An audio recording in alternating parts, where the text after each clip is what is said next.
ya lo han escuchado. Teléfonos móviles, sí o no, para los alumnos en los centros escolares. Queremos saber, nos gustaría saber.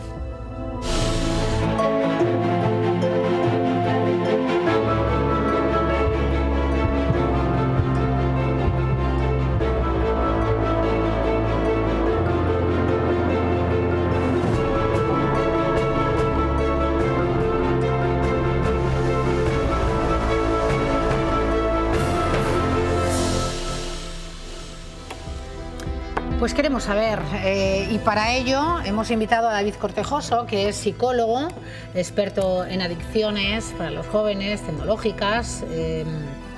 Bueno, la tecnología en sí forma parte de nuestras vidas, David, pero claro, hay que tener un uso racional y equilibrado de ellas, y no sé si en manos de los más jovencitos, hasta los 15, 16 años, es lo mejor, ¿no? El permitir que estén al lado donde se están formando un dispositivo móvil. Esa es la cuestión, además de otras muchas. A ver, buenas tardes, lo primero. Buenas tardes. Como decían en la entrevista hace un segundo en el vídeo, yo creo que como elemento, como herramienta de apoyo a la formación, a la educación, es muy adecuada. El tenerlo en las aulas como elemento distractor, desde luego, no es lo adecuado. El problema va a ser la regulación. No sé si acabarán legislándolo como han hecho en Francia, en el país vecino. Como una ley estatal, ¿no? Es un poco complicado, porque más que nada por el objetivo que se persigue. Yo sí que he visto la entrevista también a la ministra, y hablar de adicción y hablar de ciberbullying y querer regular o limitar el uso en las aulas para conseguir esos objetivos, creo que no es la manera. La manera es a través de la educación, del formar a los menores en el uso responsable de las nuevas tecnologías, no en prohibir el acceso. Es decir, que una ley al estilo de la francesa, ¿no?, que evita que hasta los 15 y 16 años se pueda utilizar el móvil, ¿no sería lo más adecuado para los españoles? Para evitar los objetivos que ha comentado la ministra, yo creo que no. Si se quiere facultar a los centros educativos y a los docentes en poder regular verdaderamente el uso de los smartphones por los adolescentes, creo que en ese sentido sí puede ser positiva una ley.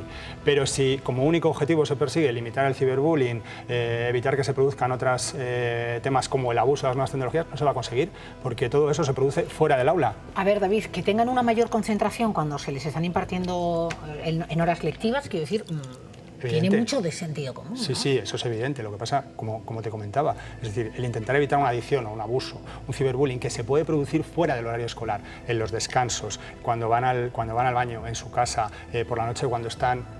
Sería ponerle puertas al campo. Exactamente, es que la única forma de conseguirlo es a través de un programa formativo o educativo que afecte a todos los núcleos implicados, no solo a los menores, también a los docentes, también a los padres y las madres, también a otros profesionales. O sea, cambiar la sociedad casi, no, un poco no en cambiar, ese uso... formar un uso responsable, un uso adecuado, porque... Otra cosa, hablamos muchas veces de adicción al smartphone. No podemos fijarnos solo en el tiempo de uso del smartphone para determinar adicción. La adicción hoy en día a las nuevas tecnologías no es algo reconocido. ¿Cómo se sabe son varios factores, sí, igual que el resto... resto... porque lo estarán pensando en casa. ¿Cómo sé yo que mi hijo Jaime o Gonzalo o Pepe tiene adicción al móvil? Tendríamos que hablar de abuso, no de adicción, para empezar, vale, porque no es algo académicamente reconocido.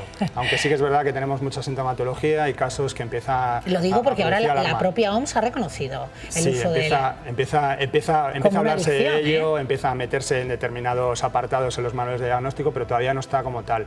¿Qué alarmas podemos tener? Pues cuando el horario de uso se les va de las manos, cuando tienen una dependencia, cuando tienen unas reacciones agresivas cuando llega la hora de la limitación, cuando produce una interferencia clara en sus resultados académicos, en su vida social con sus amigos, cuando deja de realizar actividades, cuando empieza a tener broncas o problemas en casa. Todo eso son síntomas, pero claro, se tienen que dar muchos síntomas. No podemos fijarnos solamente en uno, que es el caso del horario excesivo de uso.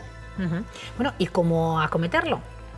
Desde los centros escolares, bueno, pues queda aún mucho por... Si hay expertos, la ministra ha dicho que se iba a reunir y que iba a tener una serie de reuniones con expertos para que, bueno, mostrar un poco las distintas opciones, pero desde el ámbito familiar, que nosotros lo que podemos abarcar, David, ¿cómo hay que enfrentarlo? A ver, lo primero que tienen que hacer los padres es estar informados de toda esta temática, saber muy claro a qué edades es adecuado o no es adecuado, qué pautas hay que poner al menor en el uso del móvil, qué restricciones, qué ejemplo tenemos que dar a los menores en el uso del móvil, que es una cosa que no estamos cuidando. Cuando en todo eso los padres y madres están perfectamente formados, ya pueden empezar a poner pautas al menor, pero el primer paso es informarse. Existen muchos mecanismos, hay charlas, hay asociaciones, hay ¿No están información en informados, internet. David, los padres? La mayor parte no. O sea, cuando van a tu consulta y te plantean situaciones similares... La mayor parte no. La mayor parte no, y el problema es que se les está dando herramientas como el smartphone, las tablets, los ordenadores a edades cada vez más tempranas, sin que los padres tengan una educación digital o un interés, que a veces se habla siempre de nativos digitales y siempre me vengo a lo mismo. No existen los nativos digitales, existen menores que le dedican más tiempo y tienen más interés a las pantallas que lo que tenemos nosotros. Es decir, la ventaja que nos llevan es simplemente por tiempo de dedicación y por interés. Si pusiéramos ese interés, ese tiempo de dedicación los adultos, la brecha digital famosa dejaría de existir o se reduciría. Entonces, lo primero que tienen que hacer los padres es interesarse por lo que les interesa a sus hijos.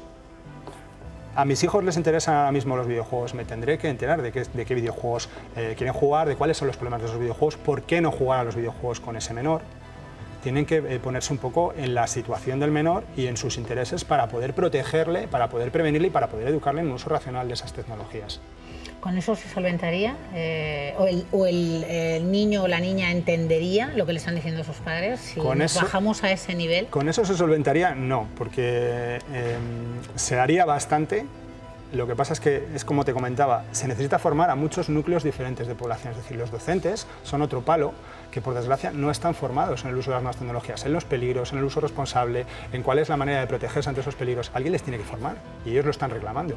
Pero no solo los docentes, los menores y los padres. Hay muchos profesionales que empezamos a recibir en consultas, los profesionales sanitarios, los psicólogos, a lo mejor pediatras. Te ha ocurrido, David. Sí, decir, efectivamente. Cuando te has especializado en esto, lo que pasa, te has tenido que involucrar mucho más de pero lo que hay estaba. muchísimo profesional que ahora mismo está viendo, me refiero por ejemplo, pues eso, profesionales de la salud, que están viendo casos que después de rascar, después de averiguar, se están dando cuenta de que sí, que hay debajo pues un abuso de unas nuevas tecnologías, hay un caso de sexting, hay un caso de grooming, hay un caso de ciberbullying, hay un caso de lo que sea relacionado. Pero claro, si alguien no les forma, ¿cómo van a saber tratarlo? ¿Cómo van a saber llevarlo? Es decir, hay que formar a muchos palos distintos que están en contacto con los menores para poder empezar a atajar este problema. Y hay que realizar un buen programa educativo en las leyes de educación, que eso ya es de ámbito estatal, no solamente prohibitivo, como pretenden ahora, sino un buen programa educativo que incluya también la enseñanza en el uso responsable de las nuevas tecnologías. Más que prohibir, educar. Efectivamente. En el buen funcionamiento. No lo hacen los padres por desconocimiento, la mayor parte de las veces. Pero no les exime de la responsabilidad. No, claro, eso es como las leyes, ¿no? El desconocimiento no te exime del cumplimiento. Pero también en los centros escolares, como una asignatura más. Si está en nuestras vidas la tecnología, ¿por qué no enseñar? Si es que además, ya no solo para protegerles de los peligros, es que va a ser necesario para su futuro. Entonces, ¿cómo no les vamos a enseñar a utilizar estas herramientas? Sería lo adecuado, sí. Pues como siempre un placer David Cortejosa, psicólogo experto en el tema que hoy nos preocupaba, siempre nos preocupa, pero iniciado el curso escolar hay que tocarlo y lo haremos esta temporada. Gracias, David. Vamos